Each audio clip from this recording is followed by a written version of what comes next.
Bonjour à tous. Je suis une experte en régime. Depuis que j'ai 18 ans, j'ai fait à peu près 7 gros régimes et un bon nombre de petits, tellement que, en fait, je ne me rappelle pas de tous. On m'entend bien ou pas? Ouais, ok, d'accord. J'ai fait plein de sortes de régimes, en fait. Des régimes que j'ai bricolés moi-même, et puis aussi des régimes qui sont conseillés par des professionnels. J'ai fait le régime à 1600 calories, le régime Dukan 3 fois, le régime comme j'aime. J'ai été suivie par une diététicienne. J'ai fait des choses plus exotiques aussi, comme la chrononutrition, par exemple. Et comme vous pouvez me voir en me regardant, les régimes, ça ne marche pas. Je suis aussi une experte des transformations agiles. J'ai accompagné pas mal d'équipes et d'entreprises dans leur transformation agile, dans des contextes très variés, des grandes entreprises comme des PME, des équipes de 3 personnes comme de 75, des projets de 3 mois comme des projets de plusieurs années, des produits innovants comme des refontes, des refontes, quoi. Et je discute aussi beaucoup avec d'autres coachs sur les transformations qu'ils accompagnent. Et ben, je peux vous dire que les transformations agiles telles qu'on les fait aujourd'hui, ça ne marche pas plus que les régimes, en fait. Souvent, ça a des résultats décevants, bien en deçà des promesses de l'agilité. Et puis, quand il y a des résultats, ben, ils ne durent jamais bien longtemps. Dernièrement, je me suis rendu compte qu'on faisait des transformations agiles un peu comme on fait des régimes, et que c'est justement pour ça que ça ne marche pas. Je vous raconte? Ok. Alors, des transformations agiles comme des régimes, il y en a plusieurs sortes. Je vais commencer par vous parler de ce que j'appelle les transformations mesurettes. Vous savez, c'est quelques changements qu'on va faire sur des pratiques isolées en espérant avoir un résultat important et durable. Par exemple, on va se mettre à utiliser des post-it et à faire des réunions de reporting chaque matin qu'on va appeler stand-up meeting, et hop, on est agile. C'est à peu près bidon, aussi bidon que cette image, en fait. Pour moi, ce genre de transformation mesurée, ça me fait penser à ces régimes miracles, vous savez. Buvez chaque matin le jus d'un citron dilué dans un grand verre d'eau tiède à jeun, et vous allez perdre 20 kilos en 15 jours sans aucun effort. Personne n'y croit. À l'opposé de ces transformations mesurettes, on trouve le déploiement de frameworks prescriptifs à l'échelle de l'entreprise. Une seule méthode pour les amener tous à l'agilité et dans les ténèbres les lier. Et plus le framework est prescriptif, plus il doit être exhaustif. Et plus il est exhaustif, plus il est complexe. Et donc on doit former l'ensemble des équipes à l'adoption des nouvelles pratiques, sans forcément leur expliquer d'ailleurs à quoi elles servent et leur fonctionnement. On va recruter massivement des accompagnants dont la mission principale sera de veiller au bon déploiement du framework. En fait, ces transformations, elles sont purement descendantes. Tout le monde doit changer au même rythme. Les équipes n'ont que peu de maîtrise sur la mise en œuvre des pratiques. Les collaborateurs peuvent avoir du mal à adhérer, voire se démotiver assez facilement. En fait, ces transformations peuvent être assez brutales, finalement.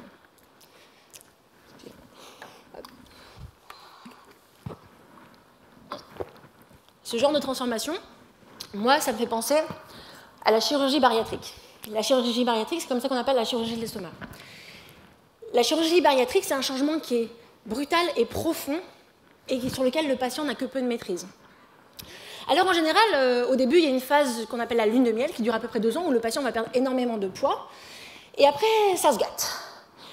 On estime à peu près 30% les échecs de la chirurgie bariatrique par reprise de poids et ce nombre grimpe sensiblement quand le patient arrête le suivi, qui normalement dure toute la vie. Et en général, cette reprise de poids s'accompagne de dépression. C'est un peu la même chose pour les déploiements de frameworks prescriptifs à l'échelle de l'entreprise. En fait, au début, ça marche bien, parce que ce qu'on mesure, c'est l'adoption des pratiques. Et vu que les équipes n'ont pas le choix, ça marche. Jusqu'au moment où on commence à se poser des questions sur les résultats réels de la transformation. Et bizarrement, on va commencer à avoir une démotivation croissante des collaborateurs, une augmentation des burn-out. Et puis, si jamais l'entreprise arrête de se faire accompagner, c'est la bérésina. Pour moi, ces frameworks, en fait, ne méritent pas le nom de framework, ce sont plutôt des méthodes. Un framework, c'est un cadre général dans lequel, en fait, on peut avoir de l'autonomie pour fonctionner. Et il y a des frameworks agiles qui méritent bien plus ce nom. Scrum, c'est un bon exemple. Scrum, c'est un cadre général. C'est simple et facile à comprendre. Le Scrum Guide, c'est une dizaine de pages. Et les équipes ont beaucoup d'autonomie pour l'implémentation en fait, sur le terrain. Et d'ailleurs, la dernière version du Scrum Guide en 2020 a été volontairement rendue moins prescriptive. Donc c'est vraiment ce qu'on appelle un framework. Alors si Scrum c'était un régime, pour moi ce serait par exemple le régime à 1600 calories ou le régime du camp.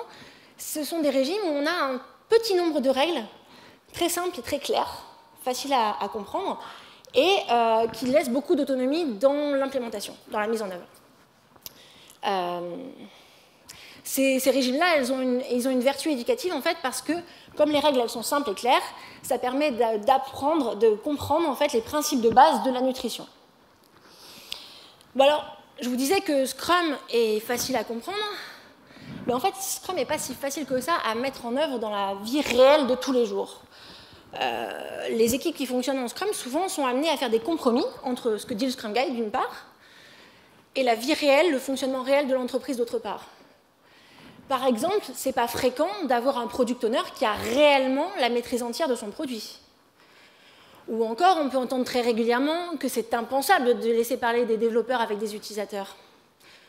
Vous avez sûrement d'autres exemples de décalage de ce genre dans votre propre expérience de l'agilité. Je vous ai dit que j'ai fait le régime du camp 3 fois. Si ça marchait, je l'aurais fait qu'une seule fois, ça aurait suffi.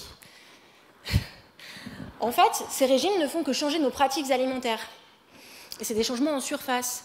Et on est obligé de se surveiller pendant toute notre vie si on veut maintenir les résultats. Dès qu'on s'arrête, c'est la reprise de poids, l'effet yo-yo. Parce qu'en fait, savoir comment bien faire ne suffit pas à faire correctement et en fait à changer durablement. Et typiquement, quand on applique Scrum dans les entreprises, Scrum nous dit comment bien faire, mais on ne peut pas le faire réellement en fait. Parce que la vie réelle des entreprises fait qu'on ne peut pas y arriver vraiment. Donc, que ce soit pour les régimes ou les transformations agiles, en fait, je vous ai montré que ça ne marchait pas. Peu importe la méthode et l'effort en fait, qu'on y met, ça ne marche pas. Comment ça se fait? Alors, on va commencer par regarder sur les régimes et puis on va voir ce qu'on peut apprendre sur les transformations agiles. Je vais commencer par vous parler de l'effet yo-yo. Vous connaissez peut-être, probablement.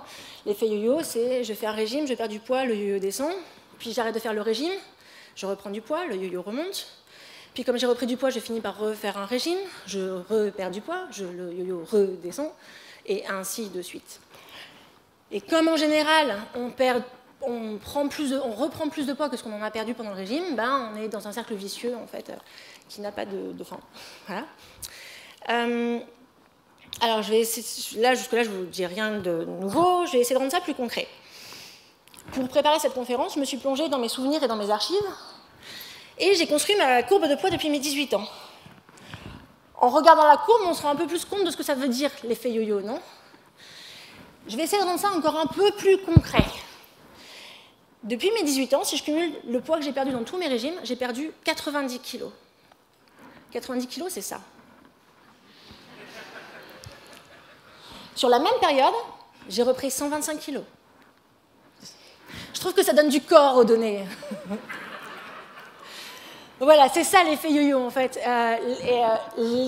C'est ça qui fait que les régimes, ça marche pas. Enfin, ça marche pas durablement en fait. Quand on regarde ma courbe de poids, on voit qu'il y a une période où j'ai perdu 26 kilos en quelques mois. On ne peut pas dire que je n'ai pas fait ces régimes sérieusement. Et pourtant, le résultat, il est là. Alors, comment ça se fait? Il vient d'où cet effet yo-yo, en fait? Comment est-ce qu'il fonctionne? En 2011, j'étais en plein régime du camp. Ça se passait bien, je perdais du poids, tout allait bien. Et puis, ma grand-mère est morte. Quelques mois plus tard, j'avais repris tout le poids que j'avais perdu. En 2015, j'ai fait à nouveau le régime du camp. Et là, ça se passait mais super bien. J'étais revenue même à mon poids de lycée, j'étais hyper contente. J'arrivais à la phase de stabilisation du régime, donc, qui est la dernière. Donc, a priori, j'étais presque sortie d'affaire. Et puis, je suis tombée enceinte. Alors, au début, j'ai plutôt bien régulé ma prise de poids. Mais au bout d'un moment, c'est mon petit passager clandestin qui a commencé à décider pour moi ce que je pouvais manger ou pas. Et lui, ce dont il avait furieusement envie, c'était de fromage fondu et de pain. Et là, je peux vous dire, j'ai carrément perdu le contrôle sur la prise de poids. Comme quoi, l'effet yo-yo, ça peut aussi arriver en période heureuse.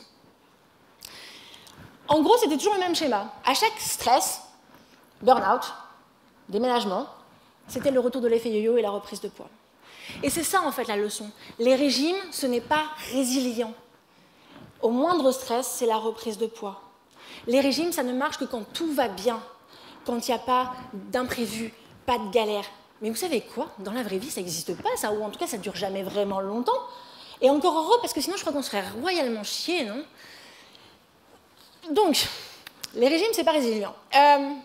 C'est une personne qui s'est fait poser un anneau gastrique qui m'a très bien expliqué pourquoi les régimes ne fonctionnaient pas. Elle m'a dit, l'anneau a résolu mon problème de poids, mais il n'a pas résolu mon problème avec la nourriture. Cette personne a trouvé des moyens d'absorber des aliments très hautement caloriques, malgré son anneau, et a repris plus de la moitié du poids qu'elle avait perdu. En fait, les régimes ne s'intéressent qu'à un symptôme, le poids, sans s'intéresser en général à la situation qui a permis cette prise de poids, en fait. Cette situation, c'est un système global qui est constitué par nos traumas, notre perception de nous-mêmes, de notre histoire, nos croyances, notre vision du monde. Et tant qu'on s'intéresse qu'aux symptômes de poids et pas à ce système-là qui a permis cette prise de poids et même qui a intérêt en fait, à ce qu'on reste dans un poids élevé, eh bien, le changement n'est que superficiel et il ne peut pas être durable. En fait, la systémique nous le dit, plus de la même chose donne toujours plus du même résultat. Plus on fait de régime, plus on perd de poids et plus on en reprend. Alors, c'est la systémique en fait, qui nous donne une piste pour résoudre ce problème. La systémique distingue ce qu'on appelle des changements de niveau 1 et des changements de niveau 2. Les changements de niveau 1, c'est un ajustement de certains paramètres d'un système qui reste, lui, globalement stable. Tandis qu'un changement de niveau 2, c'est une modification qui affecte directement le système et l'amène à se modifier lui-même. Bon, je vais vous rendre ça un peu plus concret. Le changement de niveau 2, c'est la sortie du premier iPhone en 2007. Quand le premier iPhone est sorti en 2007, ça a révolutionné le concept même de téléphone mobile parce que ça a changé les fondamentaux de ce que c'était qu'un téléphone mobile. Par opposition à un changement de niveau 1 qui est la sortie d'un nouvel iPhone aujourd'hui. Un nouvel iPhone aujourd'hui, en fait, c'est une optimisation des paramètres de l'iPhone. Mais ça ne change en rien ce que c'est qu'un téléphone portable, en fait. Si on applique ces concepts-là au régime, faire un régime, c'est ajuster les paramètres de notre alimentation. C'est un changement, en fait, de niveau 1. Pour faire un changement de niveau 2, il faudrait changer notre perception de nous-mêmes, de notre histoire et nos croyances.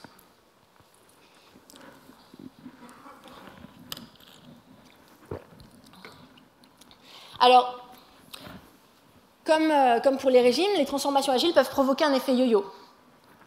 On l'a vu, l'effet yo-yo est provoqué par un stress plus ou moins intense. Dans le cas des transformations agiles, ça peut être par exemple ce chef qui a une idée géniale pendant la nuit d'une nouvelle fonctionnalité qu'il faut absolument développer là, maintenant, tout de suite, parce que c'est super urgent. Ou cette équipe qui refuse de faire un planning détaillé sur un an parce que ça n'a pas de sens quand on est dans une approche agile. Ou encore cette équipe qui décide en rétrospective de faire du mob programming et le manager qui s'y oppose fermement parce que ça va forcément mettre en retard le planning. Ce sont que quelques exemples, là, vous avez sûrement les vôtres dans votre propre expérience de l'agilité. Dans les exemples que je vous ai donnés, on voit quand même une constante qui est un décalage entre des équipes terrain qui s'approprient l'agilité et le management qui continue de vivre avec les anciens paradigmes. Mais bon, peu importe quel est le stress déclencheur, en général, ça finit toujours un peu de la même façon. On vous a laissé faire votre expérimentation, là, votre truc agile, là, et puis on a bien vu, en fait, que ça ne marche pas. Et puisque ça ne marche pas, on va revenir à l'ancienne façon. Et on a bien vu aussi que si on enlève le command and control, les équipes, elles ne sont pas capables de faire, alors on va bien remettre une bonne couche de command and control. Des fois, c'est un peu plus déguisé que ça, un peu plus sournois. On va continuer d'utiliser des pratiques agiles, du vocabulaire agile, mais en fait, on va les dévoyer complètement pour remettre du command and control. Ça vous parle, ça? Oui. En fait, les transformations agiles, telles qu'on les fait aujourd'hui, elles échouent parce que ce ne sont que des changements de niveau 1. On ne fait que changer que quelques paramètres du système. On utilise des nouveaux rôles, on travaille par lot de 2 semaines, au lieu de quelques mois, enfin ça c'est si on n'est pas en safe. On travaille avec Jira au lieu de MS Project, mais en fait on ne fait qu'ajuster quelques paramètres du système. Le système ne change pas. Le système c'est quoi? C'est la culture de l'entreprise et ses croyances. Et en fait, tant qu'on va continuer de croire qu'on ne peut pas faire confiance aux collaborateurs, qu'ils travaillent mieux sous pression, qu'ils ne sont pas capables de prendre des décisions dans l'intérêt de l'entreprise, tant qu'on continue de croire qu'en planifiant suffisamment, on peut tout prévoir, tant qu'on continue de croire que les utilisateurs ne savent pas ce qu'ils veulent, eh ben, la culture ne change pas, les croyances ne changent pas, et on ne peut pas avoir de changement de niveau 2, en fait. Du coup, le changement est forcément superficiel et pas durable. Pire, il peut avoir des conséquences désastreuses. Je vous parlais tout à l'heure de burn-out, turnover, et on peut rentrer en fait dans une forme d'effet yo-yo dans l'entreprise.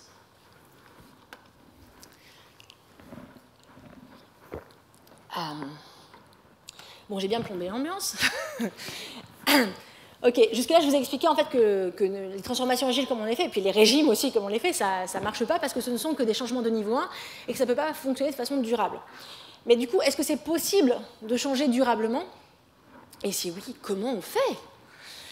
Alors, en 2017-2018, j'ai fait un burn-out. Et en fait, ça a été un moment vraiment clé dans ma vie, parce que j'ai décidé de changer les choses en profondeur. Alors, ce n'était pas la première fois que je voulais changer des choses dans ma vie, hein, mais cette fois-ci, je m'y suis pris différemment. J'ai réfléchi à la façon dont je m'y prenais pour changer. Et j'ai compris qu'en fait, il fallait que je change ma façon de changer. Du coup, je me suis mise à étudier le changement. J'ai discuté avec des psychologues, avec des coachs, j'ai lu sur le développement personnel, sur la systémique, sur le traitement des addictions. Et puis surtout, j'ai expérimenté sur moi-même, sur mes propres changements. J'ai mis en application ce que je découvrais, en fait. Bon, alors, ça n'a pas été immédiat, mais j'ai fini par trouver un processus qui m'a permis de changer durablement. Vous l'avez peut-être remarqué sur ma courbe de poids, mais ça fait 2 ans que je suis stable en poids. C'est peut-être un détail pour vous, mais pour moi, ça veut dire beaucoup. Et le plus beau dans tout ça, c'est que ça ne me demande aucun effort, plus aucun effort. Pourtant, c'est une période où il y a eu pas mal de stress. Enfin, le confinement, j'ai eu des problèmes familiaux aussi, et pas d'effet yo-yo. Alors comment j'ai fait? En fait, j'ai appliqué en fait, le processus de changement durable que j'ai affiné ces dernières années. En fait, ce processus, c'est le résultat de tout ce que j'ai appris sur le changement, que ce soit par la théorie ou par la pratique, l'expérimentation dans mes accompagnements et puis dans mes propres changements. Et du coup, aujourd'hui, je viens vous offrir ce processus de changement durable pour que vous puissiez à votre tour comprendre comment on fait pour changer durablement et peut-être aider d'autres personnes à changer durablement. Alors, c'est un processus en 4 étapes. La première étape, c'est de comprendre pourquoi on veut changer. C'est quoi la situation qu'on veut atteindre? Pour ça, on va commencer par explorer la situation actuelle. Plus précisément, quelles sont les limites de la situation actuelle et les douleurs qu'elle crée, en fait. C'est cette introspection autour de la situation actuelle qui va nous permettre d'identifier quel est le problème qu'on veut résoudre en changeant. Alors, à ce moment-là, on peut avoir plusieurs problèmes qu'on voudrait résoudre. Il faut choisir le problème le plus prioritaire, celui qui nous fait le plus souffrir. C'est très important de ne faire qu'un changement majeur à la fois. Déjà parce que changer, ça demande énormément d'énergie, donc on n'a pas forcément besoin ou pas envie de disperser son énergie quand on veut vraiment changer. Mais aussi parce que si on change plusieurs choses à la fois, c'est très compliqué de lier une amélioration ou une aggravation à tel ou tel changement, en fait. Et donc, vous n'êtes pas capable d'apprendre vraiment de vos expérimentations. Donc, on identifie le problème qu'on veut traiter, et du coup, on va s'attacher à décrire la situation souhaitée de la façon la plus concrète possible. À quoi ça va ressembler? Qu'est-ce que ça implique? Est-ce que c'est vraiment ce qu'on veut? Des fois, on a des surprises. On va définir aussi des indicateurs de progrès pour savoir si on se rapproche de cette situation souhaitée, et des indicateurs de réussite. Comment on saura qu'on est vraiment arrivé à faire ce changement? Moi, jusque-là, j'avais toujours cherché à perdre du poids. Et cette fois-ci, je me suis rendu compte que perdre du poids, c'était sûrement qu'une solution parmi d'autres à mon vrai problème, ma vraie douleur. Le truc, c'est que je ne savais pas vraiment ce que c'était mon vrai problème, ma vraie douleur, quoi. Donc, j'ai pas mal réfléchi, je me suis penchée sur moi-même, et puis en fait, je me suis rendu compte que ma vraie douleur, c'était les sentiments négatifs qui m'envahissaient quand je voyais mon corps dans le miroir. Je n'aimais pas mon corps, en fait, même je détestais, et ça me faisait beaucoup souffrir. Et du coup, ma situation souhaitée, c'est devenu « je veux accepter mon corps tel qu'il est ». Alors oui, j'aurais pu dire « je veux aimer mon corps tel qu'il est », mais moi, ça me paraissait impossible, et si on part perdant, on ne peut pas y arriver. Donc j'ai décidé que je voulais accepter mon corps tel qu'il est. C'est une étape qui demande pas mal d'introspection, de prise de recul, et dans le cas d'une transformation agile, ça peut être très utile d'avoir un coach agile pour vous aider, enfin un coach même, parce qu'il va vous poser des questions, il va décrire ce qu'il voit, et ça va vous aider à prendre ce recul-là. Bien sûr, ça sous-entend que le coach n'est pas une idée préconçue des problèmes qu'il faut résoudre et de la situation qu'il faudrait atteindre. Alors, on va voir ce que ça pourrait donner dans des entreprises, cette première étape. Alors, je vais d'abord vous parler de l'entreprise Machin qui, à sa création il y a 10 ans, a révolutionné son secteur avec ses produits innovants. Et puis depuis, l'entreprise a grossi parce qu'elle s'était imposée comme un acteur majeur du marché. Elle a fait évoluer ses produits au fur et à mesure que les technologies ont évolué. Mais depuis quelques temps, les utilisateurs se désintéressent de ces produits au profit de nouveaux entrants sur le marché, fraîchement débarqués. Et donc, du coup, oui, on pourrait. Alors, dans cette situation-là, on pourrait se poser la question d'une transformation agile qui pourrait booster l'innovation de l'entreprise. Un consultant pourrait tout à fait proposer une transformation agile pour répondre à ce problème-là. On va plutôt essayer de dérouler le processus de changement durable et donc de se demander, en fait, on va creuser la situation actuelle pour comprendre ce qui se passe. Donc, en creusant, voilà ce que l'entreprise Machin découvre. Moi, j'ai été très, très créative sur le nom des entreprises, exemple. Donc l'entreprise Machin découvre qu'en fait, on ne peut pas dire qu'elle n'innove pas, parce qu'elle dépose bon nombre de brevets. Mais ce ne sont que des innovations techniques que les utilisateurs ne voient pas, en fait. Et tiens, parlons-en des utilisateurs. Il s'avère que les équipes de l'équipe Machin parlent de moins en moins, voire très peu aux utilisateurs. En fait, ils se basent sur la connaissance utilisateur qu'ils ont acquise il y a une dizaine d'années. Pas étonnant qu'ils ne sont pas capables d'anticiper leurs besoins et qu'ils se retrouvent à suivre le marché plutôt que d'ouvrir la voie, en fait. Du coup, le problème qu'ils veulent résoudre, c'est la méconnaissance de leurs utilisateurs. Et la situation souhaitée, ça devient, nous sommes en contact permanent avec nos utilisateurs, de façon à comprendre et anticiper leurs besoins. Ok, on va prendre un deuxième exemple. L'entreprise Truc. J'étais vraiment très, très innovante. Donc l'entreprise Truc, c'est une entreprise B2B qui marche bien. Mais depuis quelque temps, le turnover augmente, en fait. Et l'entreprise perd des compétences clés. À la énième démission, le fondateur, Serge, dit que trop, c'est trop, quoi, et il faut qu'on s'attaque à ce problème-là. Il se fait accompagner par une coach pour comprendre ce qui se passe et pour résoudre la situation. Et voilà ce que la coach l'aide à découvrir. En fait, Serge s'est donné corps et âme pour la réussite de son entreprise, il s'est impliqué sur chaque projet, sauf que depuis 2 ans, en fait, il y a de plus en plus de clients et qu'il a de moins en moins de temps à consacrer à chaque projet. Mais il veut continuer à s'impliquer sur chaque projet. Du coup, il a de moins en moins de temps pour les projets, il devient un facteur, un goulet d'étranglement, les projets prennent du retard. Comme il passe moins de temps sur les projets, il perd de sa pertinence technique, donc il se retrouve de plus en plus souvent à prendre des décisions contre l'avis des équipes. Et puis quand ça se passe pas bien, il se met à blâmer les équipes, d'où la démotivation et le turnover. Alors là encore, une transformation agile, ça pourrait être la réponse en première intention d'un consultant pour promouvoir de l'auto-organisation. Mais bon, la coach va plutôt appliquer une démarche de changement durable. Donc elle va discuter avec Serge de la situation qu'il souhaite atteindre. Donc Serge explique qu'il veut que les équipes aient plus d'autonomie pour ne plus être un bloqueur. Alors la coach, elle lui explique que en fait, le seul changement qu'il peut faire, c'est sur lui-même. On ne peut pas forcer les autres à changer. Et que c'est en changeant lui-même qu'il va potentiellement faire changer toute l'entreprise, en fait. Alors la coach lui demande quel changement voulez-vous entreprendre sur vous-même pour permettre aux équipes d'avoir plus d'autonomie. Alors après réflexion, Serge propose cette situation cible. Je laisse les équipes prendre des décisions sur leurs projets et je les soutiens dans leur mise en œuvre. La coach dit ok, c'est bien. Et qu'est-ce qui se passe si une équipe prend une décision qui a des résultats négatifs pour l'entreprise? Il continue comme ça les échanges. Et finalement, Serge propose la situation cible suivante. J'accompagne les équipes dans l'apprentissage du processus de prise de décision pour minimiser les risques. Je les soutiens dans la mise en œuvre de leurs décisions. Je leur propose mon aide bienveillante pour tirer les enseignements de leurs échecs. Voilà. Pour mesurer les progrès et la réussite, on pourra s'intéresser par exemple au nombre de décisions que Serge prend réellement pour les projets et aussi la confiance qu'il a dans les décisions prises par ses équipes. Bon, donc, la première étape du processus de changement durable, c'est pourquoi changer. Vous voyez à la lumière de ces deux exemples qu'on n'aborde pas du tout encore le comment changer. Hein.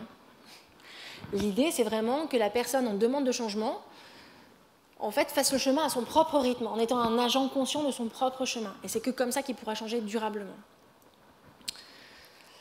La deuxième étape du processus de changement durable, c'est de prévenir la résistance au changement, d'anticiper la résistance au changement. En fait, la systémique nous le dit, un système a pour objectif de rester stable. Et donc, quand on veut modifier un système, il va mettre en place des mécanismes pour contrer le changement et maintenir le statu quo. Alors, l'idée, c'est d'aller mieux comprendre comment fonctionne cette résistance au changement, pour la comprendre sur quoi elle s'appuie, etc., et pouvoir la déconstruire et puis la surmonter. Pour ça, on va commencer par s'intéresser aux bénéfices à ne pas changer. En fait, c'est mon ami Benjamin Cabane, un jour, qui m'a dit, qui m'a parlé de ces bénéfices à ne pas changer. Et chez moi, ça a fait tilt, en fait. Notre système n'a pas envie de changer parce qu'il voit des bénéfices dans la situation actuelle. Alors, il peut y avoir une partie de ces bénéfices qui sont réels, hein, mais on va voir en fait qu'il y a une autre partie de ces bénéfices qui sont purement illusoires. On n'a pas conscience forcément de ces bénéfices-là, hein, mais notre système, lui, il les connaît bien et il va les défendre becs et ongles parce qu'il pense que si on change, on va perdre ces bénéfices et que c'est mauvais pour nous. Donc, dans cette étape, on va identifier les bénéfices illusoires. Et souvent, ces bénéfices illusoires, ils s'appuient sur des croyances limitantes. Alors, au sujet des croyances limitantes, je vous conseille l'excellent article de Bloculus sur le sujet, sur les sujets des croyances limitantes. Faites une recherche sur Bloculus, vous le trouvez sans problème.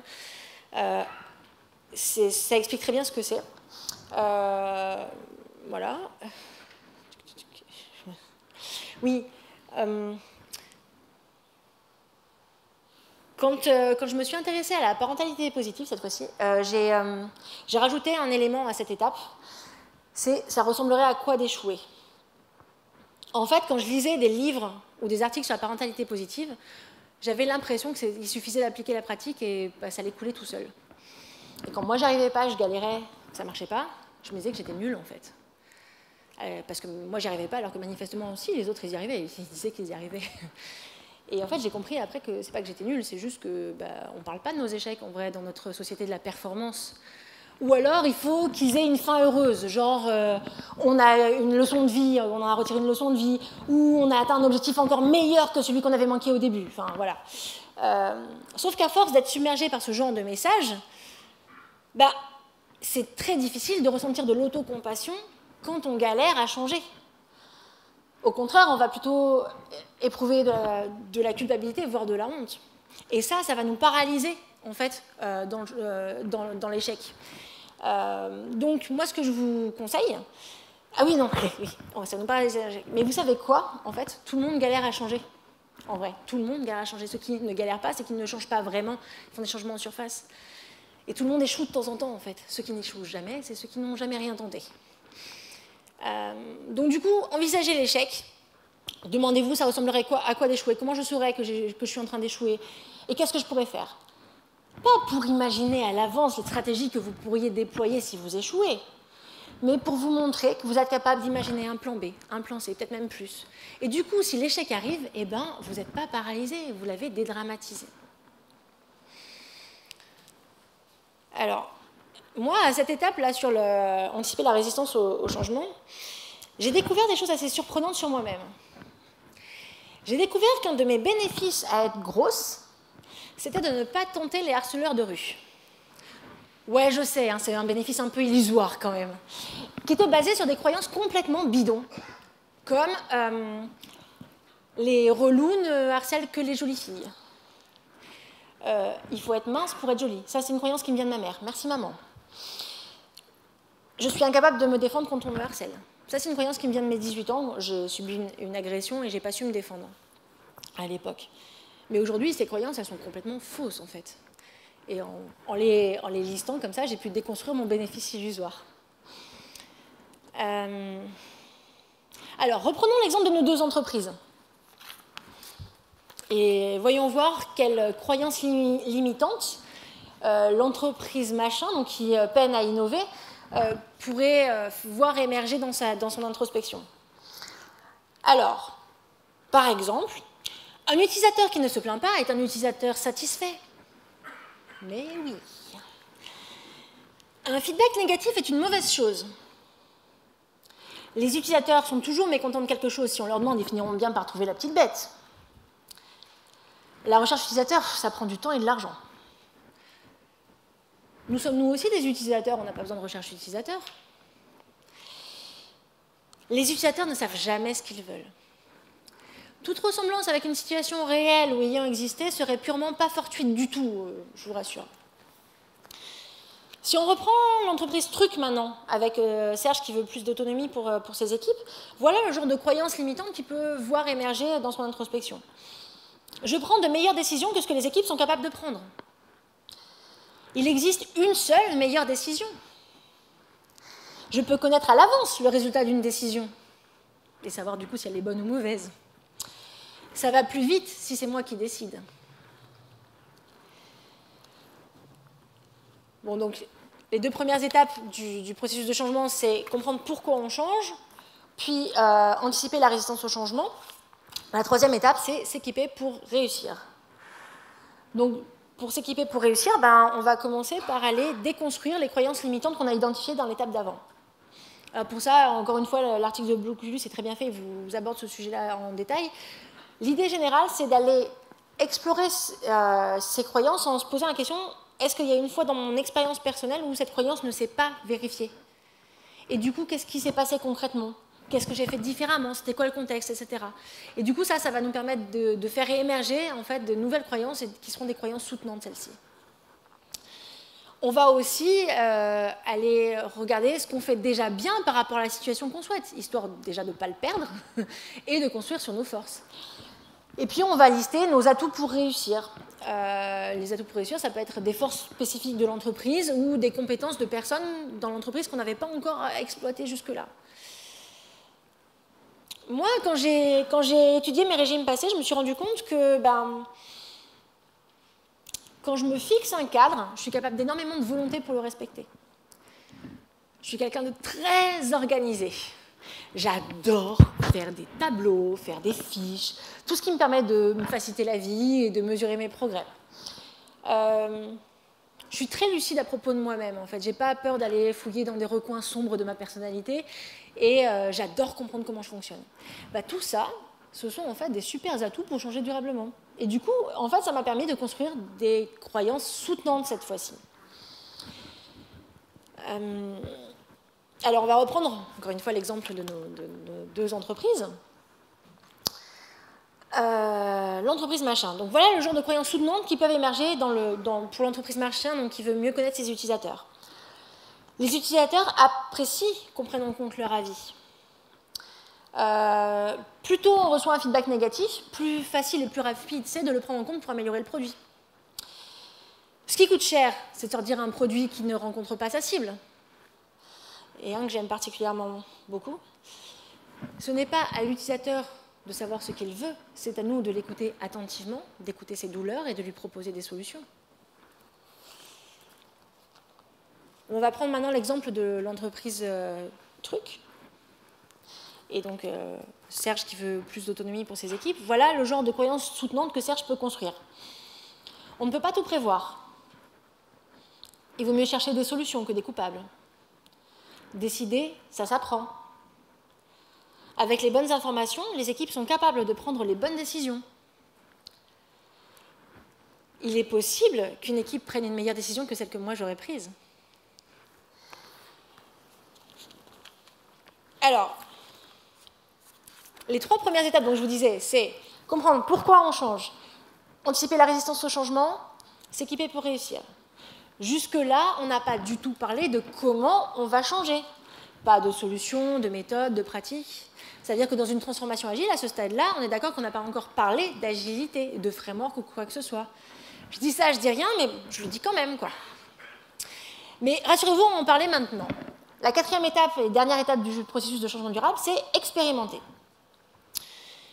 En fait, l'idée de cette étape, c'est de pas à pas mettre en place des petits changements, des petites expérimentations, jusqu'à atteindre progressivement la situation souhaitée. On va commencer par essayer d'identifier plusieurs premiers pas possibles. Parce que notre première idée, c'est pas souvent la meilleure, quoi. Alors, l'objectif n'est pas d'identifier l'idée parfaite, hein, puisque comme on va itérer, on n'a pas besoin d'être parfait, mais on va quand même essayer de partir sur un bon premier pas. Donc moi, je vous conseille d'identifier au moins 3 choix de premiers pas possibles. Si vous n'avez pas assez d'idées qui vous viennent naturellement, vous pouvez aller chercher déjà du côté des bénéfices réels dont on avait parlé à la deuxième étape, et vous demander comment ces bénéfices réels, je pourrais les atteindre autrement, en fait, que la façon dont on les a aujourd'hui. Donc ça peut être des premières expérimentations à faire. Ou aller chercher du côté des croyances soutenantes qu'on veut mettre en œuvre, qu'on veut développer, et se dire c'est quoi le premier pas que je pourrais faire qui permettrait de développer ces croyances soutenantes dans l'entreprise. On va choisir ensuite une durée d'expérimentation. Une fois qu'on a choisi le... Ah oui, pardon. Donc on choisit un premier pas parmi ces 3 premiers pas. Alors pour choisir ce premier pas, on va déjà se demander quel est le premier changement qui peut avoir l'impact le plus positif par rapport à la situation qu'on souhaite atteindre. Puis on peut se demander aussi si on se sent capable de le faire, là, maintenant, en fait, peut-être que c'est trop tôt, enfin, voilà. Et surtout, est-ce qu'on en a envie? Est-ce que le changement, comme ça demande beaucoup d'énergie, il faut qu'il y ait une envie de faire ce changement-là, quoi. On choisit une durée pour l'expérimentation, on fait l'expérimentation et on note ce qui se passe. On note les faits, les émotions, les difficultés, les apprentissages. Et à la fin de la période d'expérimentation, on évalue nos critères, nos indicateurs de progrès, et puis on voit ce qu'on fait de ce changement. On garde, on jette, on fait évoluer. Et ensuite, on va évaluer nos indicateurs de succès. Si on est arrivé à la situation souhaitée, on peut faire la fête. Et puis sinon, on repart pour un tour d'expérimentation. Pour moi, c'est le premier pas qui a été difficile, en fait. Je vous ai dit, mon objectif, ma situation souhaitée, c'était d'arriver à accepter mon corps tel qu'il est. Et du coup, le premier changement que j'ai choisi de faire, c'était d'arrêter de me soucier de mon poids, en fait. Ça n'a pas été facile, parce que du coup, la façon que j'ai eu de le faire, ça a été d'arrêter de me peser et de commencer à manger ce qui me faisait envie, sans penser à l'impact que ça pouvait avoir sur mon poids. Le lâcher-prise, ça a été compliqué au début, hein. Et en fait, je me suis dit, ouais, ok, mais c'est une expérimentation tu vas te donner 2-3 mois pour voir ce que ça donne. Qu'est-ce qui peut se passer de pire en 2-3 mois? Tu prennes beaucoup de poids, par rapport à où tu en es, ça ne va pas faire grande différence. Et puis, de toute façon, si ça dégénère, tu le verras bien sur tes habits. Tu auras le temps, en fait, de réorienter ta stratégie si ça ne marche pas. Donc, je me suis mise pendant cette période à manger ce qui me faisait envie. Sans excès, mais je ne me privais de rien non plus et j'étais connectée à mes envies, quoi. Et là, j'étais hyper surprise parce que c'est là que je suis devenue stable en poids. J'ai pas compris ce qui s'est passé, mais j'étais enfin arrivée à casser le cercle vicieux et je suis devenue stable en poids. Depuis, j'ai continué à faire pas mal d'expérimentations, de petits changements. Je suis beaucoup plus à l'aise avec mon corps aujourd'hui, au point d'en parler en conférence. J'ai abordé plein de thématiques autour de l'acceptation de moi-même que j'aurais jamais envisagé en faisant simplement un régime. Je me suis réapproprié mon corps. J'ai mené des changements en fait qui ont beaucoup plus de sens pour moi et qui améliorent réellement ma vie.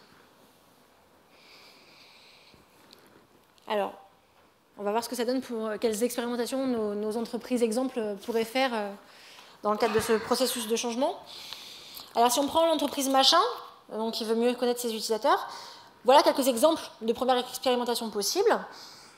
Mettre en place un mécanisme de collecte de feedback utilisateur au moment clé de son expérience.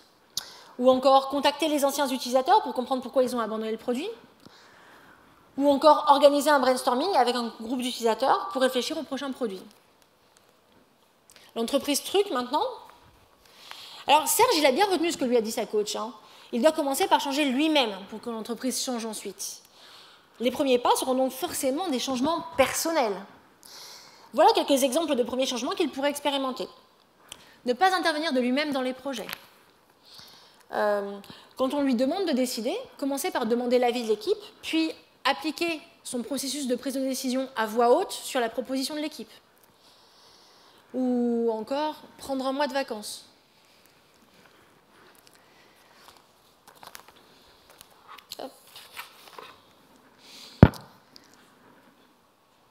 Je vous disais, les transformations agiles telles qu'on les fait aujourd'hui, elles ne marchent pas. Elles ont des résultats décevants qui ne sont pas durables. Et pour moi, c'est parce qu'on s'intéresse uniquement à la partie agile et pas à la partie transformation. Nous, c'est nous tous, hein, les agilistes, les coachs, les clients. On essaye de trouver des meilleures façons d'être agile, des meilleures méthodes, des meilleures pratiques, alors qu'on devrait s'intéresser à des meilleures façons de changer ou d'aider les autres à changer. Et moi, voilà ce que j'ai appris sur le changement. Le changement, c'est dur. Enfin, au début en tout cas. Après, ça devient juste inconfortable. Si ce n'est pas un minimum inconfortable, c'est que vous n'avez rien changé, vous avez juste ajusté quelques paramètres au système. Le changement, ça prend du temps. Le temps de cadrer la situation qu'on veut obtenir, le temps d'expérimenter pas à pas. C'est déjà long à l'échelle d'une personne, mais alors à l'échelle d'une organisation. Parce que pour qu'une organisation change, il faut que chaque personne dans l'organisation change. Et en plus de ça, la résistance au changement d'un groupe, elle augmente plus vite que la taille du groupe. Donc à l'échelle d'une entreprise, il y a un gros effet de masse en fait. Le changement, c'est incertain. Je vous l'ai dit, on ne peut que se changer soi-même, on ne peut pas changer les autres. On peut juste chercher à les inspirer par notre propre changement. Le changement, à l'échelle d'une personne, individuellement, déjà, ça peut nous emmener dans des endroits complètement imprévus. Alors, à l'échelle d'une entreprise, c'est carrément imprévisible ce que ça va donner, le changement. Et c'est justement parce que le changement, c'est dur, ça prend du temps et que c'est incertain, que je vous propose une autre approche des transformations agiles. Je l'ai appelée la dure agilité. Parce que changer, c'est dur, mais que ça permet d'avoir une agilité durable. La dure agilité, en fait, c'est une démarche de changement collectif et individuel, où chacun est un acteur conscient de son propre changement. En fait, l'idée, c'est d'appliquer le processus de transformation durable, de changement durable, en s'inspirant de la culture agile pour construire des croyances soutenantes et en s'inspirant des pratiques agiles pour nos expérimentations. Attention, je parle bien d'inspiration agile et pas de prescription. OK ? Je ne serai jamais prescriptive sur les transformations agiles. Je crois fermement dans les bienfaits de l'agilité et je suis convaincue qu'on peut aider nos entreprises à devenir plus agiles durablement si on apprend à changer. Si les demandeurs de transformation, qu'ils soient managers ou dirigeants, commencent par changer eux-mêmes avant de demander à leurs équipes de changer. Si collectivement, on donne du sens à nos transformations en explicitant la situation souhaitée. Si on prend le temps de changer petit à petit une expérimentation à la fois. Si on respecte chaque collaborateur en l'invitant sans contrainte dans le changement collectif et en soutenant ces changements individuels. Alors, s'il vous plaît, arrêtez les régimes agiles. Ça ne marche pas. Adoptez plutôt la dure agilité. Je vous remercie.